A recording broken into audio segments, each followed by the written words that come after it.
तीन कृषि सुधार कानूनों की बात इस समय ज्वलंत मुद्दा है, लेकिन मैं धन्यवाद देना चाहूँगा प्रतिपक्ष के सभी मेंबर्स को भी।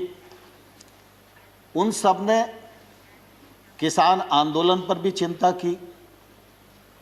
किसान आंदोलन के लिए जो सरकार को कोसना आवश्यक था उसमें भी कोई कंजूसी नहीं की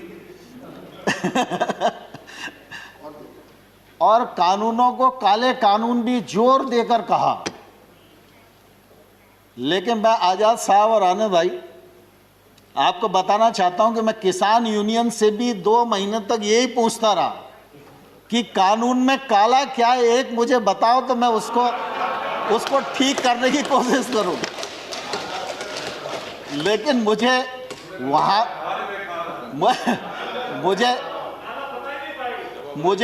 वहाँ भी मालूम नहीं पड़ा।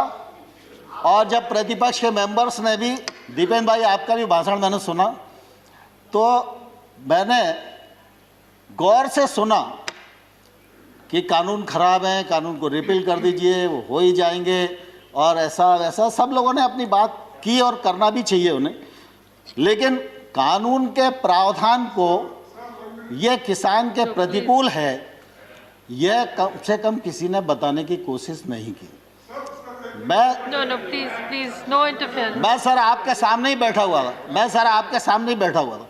दूसरा, मैं सभापति महोदय आपके माध्यम से आग्रह करना चाहता हूं कि हम लोगों ने ट्रेड एक्ट बनाया। ट्रेड एक्ट में ये प्रावधान किया कि एपीएमसी के बाहर जो एरिया होगा वो ट्रेड एरिया होगा। वो किसान का घर भी हो सकता है, वो किसान का वेयर हाउस भी हो सकता है, उसका खेत भी हो सकता है। कोई भी व्यक्ति किसी भी स्थान के लिए किसी भी कीमत पर किसान वहाँ से अपने उत्पादन को बेच सकने के लिए स्वतंत्र है, ये हमारा एक्ट इजाज़त देता है। एपीएमसी के बाहर अगर कोई ट्रेड होगा तो उस पर किसी भी प्रकार का ना तो राज्य का टैक्स लगेगा ना केंद्र का टैक्स लगेगा। अब एपीएमसी के भीतर राज्य सरकार का टैक्स है, एपीएमसी के बाहर केंद्र सरकार का एक्ट है। केंद्र सरकार का एक्ट टैक्स को खत्म करता है और राज्य सरकार का जो एक्ट है वो टैक्स देने के लिए बाध्य करता है। तो मैं आपके माध्यम से किसानों को भी पूछना चाहता हूं और विशेष रूप से पंजाब के किसानों को भी पूछना चाहता हूं। उनके यहाँ थोड़ी परिस्थितियां अलग हैं, आड़तिया का कमीशन अलग है, बाकी सब चीज़ें अलग हैं, लेकिन हमने टैक्स को फ्री किया और राज्य सरकार टैक्स ले रही है। तो जो टैक्स ले रहा है और लगा रहा है और बढ़ा रहा है, आंदोलन उसके खिलाफ होना चाहिए या जो टैक्स फ्री कर रहा है उसके खिलाफ होना चाहिए।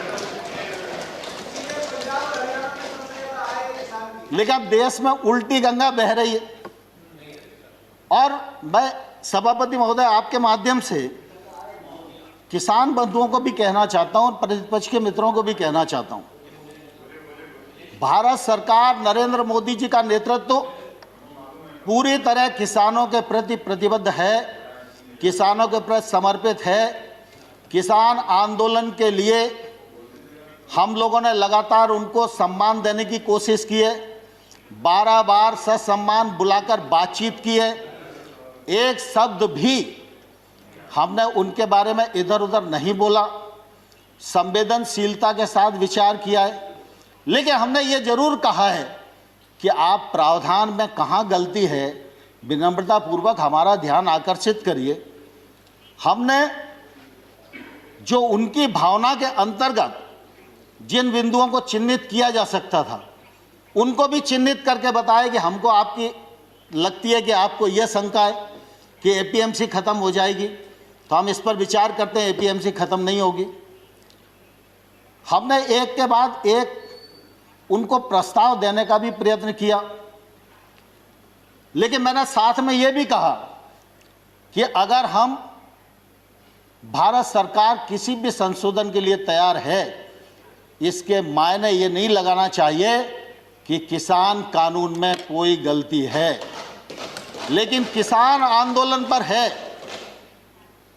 पूरे एक राज्य में गलत फहमी का शिकार हैं लोग। एक ही राज्य का मसला है। Please don't interfere. Let him speak. Please और don't. सभापति We are महोदय, very short on time. सभापति महोदय, किसानों को इस बात के लिए बरगलाया गया है कि ये कानून आपकी जमीन को ले जाएंगे। मैं कहता हूं कॉन्ट्रैक्ट फार्मिंग के एक्ट में कोई एक प्रावधान बताए, Please don't. कोई एक Please प्रावधान बताए। don't. Let him खड़गे जी, speak. Let him speak. खड़गे जी, After later.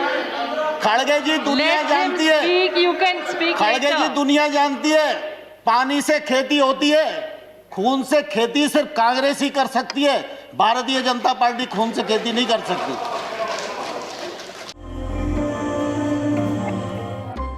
परवाह देश की, सोमवार से शुक्रवार रात 10 बजे TV9 भारतवर्ष पर।